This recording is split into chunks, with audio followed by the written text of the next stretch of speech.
Good morning, Facebook, YouTube, anybody else crazy enough to watch this show. My name is Deric Lipski, and I'm giving you tip number 6 on the 23-point plan on how to get the most money for your home and the secret of my success in selling in this economy. Now, tip number 6 today, we're going to be going over something I like to spend a little bit of time on with my sellers.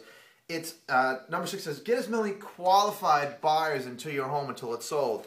And I stress the word here, qualified, because the reality is, in this marketplace, I'm not just going to bring people into your home to get foot traffic.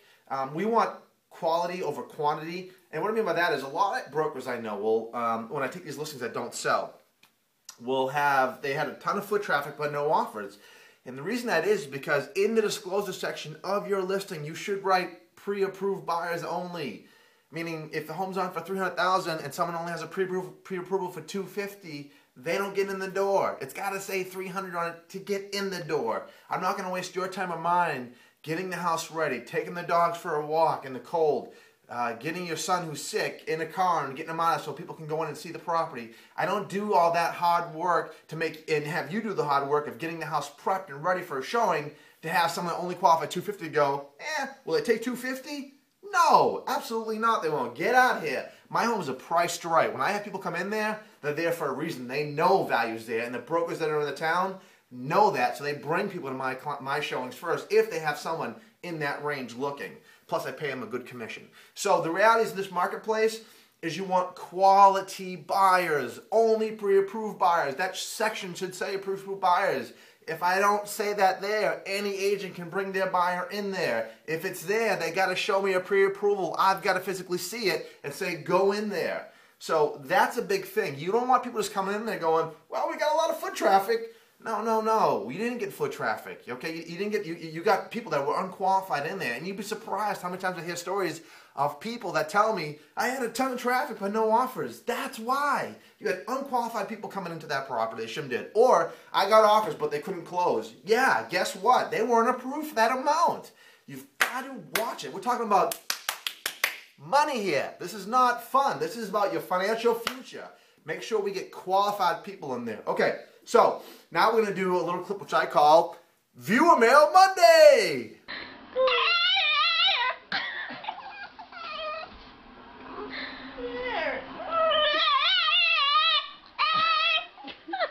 Okay, so let's go over some questions for Viewer Mail Monday. The first rule of Viewer Mail Monday is we don't talk about Viewer Mail Monday. Okay, so Mary's Bear says, hey Deric, if you were in a movie, who would play you? I'm going to guess Ben Affleck, Brad Pitt, somewhere in that realm, I guess. Angel 311 says, I have an agent who I'm working with, but seems to be getting nowhere, and I don't feel they're working hard for me. I've had 2 showings in 8 months. Wow. Okay, so here's the only thing I can tell you.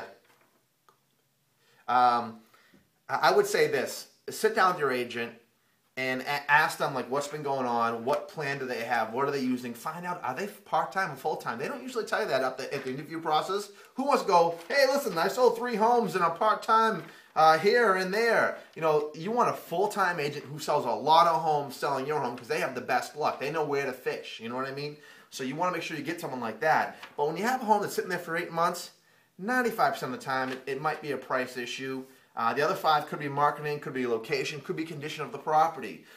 Either way, you know, you got to make sure that you have a lot of photos. The write-up has got to be good. It's got to be on the internet where places where buyers go, the big sites, not the mom and pop site that no one knows about. The guy from Texas transferring this way doesn't even know about. You want to go where people are doing it, and you want to make sure that you have an office that's actually selling homes. And, you know, in the case that it still doesn't work at the home sold. Okay, anyways. You know, I didn't want to say anything bad. Okay, so, all right, so next one. Scribs, with 3 Z's, says, just saw your client testimonial. Are you that crazy all the time? Scribs, no. I mean, when I do these shows, I get kind of goofy. And when I'm with my sellers, after I sold their home, I'm excited for them. They're excited. The energy is high. And I love to take advantage of that. But normally, I am high energy. But when it comes time to make the deal, to do the presentation, to sell the house, I'm calm, I'm clean, I get the job done, and then afterwards we have fun. You know, part of doing this work is being professional when you need to be professional. But when the deal's to a point where we're past the uncomfortable sales process and negotiations, no one likes to negotiate. We're past that process.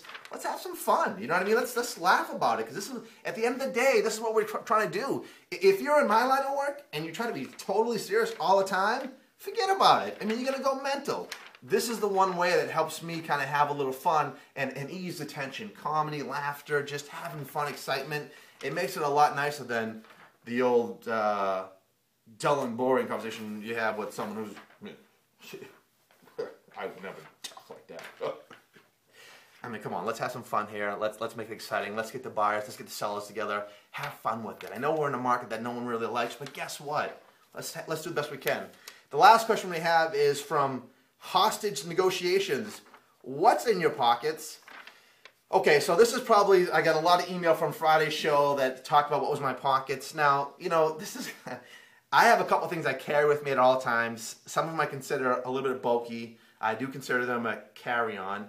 The first and foremost, which is what you guys know Friday, is I always carry my banana and apples in my pocket with me, as you know, I keep those with me at all time. Okay, so what else do I have in my pockets? Well, you know, I only go with the bare essentials. I have to carry the staples with me at all time, what I need for work, so obviously I carry my staples from Staples. And where would I be with staples without a stapler? Okay, so I carry those with me as well. Another thing that I like to carry with me at most times is going to be my blueprints. In case I have to make a presentation. You never know when you have to make a presentation. Maybe I want to build another house. I don't know. And where would I be without blueprints? Without my, oh boy, my usually not bending easel. Usually pretty straight. So we won't take that with us. And of course, where would a good breakfast be in the morning without a Raisin Bran? And of course, I don't get this buff and have a body like this without my muscle milk. Okay, look forward to seeing you next time. Remember, we don't do this, well, I do this for fun. I do it to be number one as well. Talk to you later.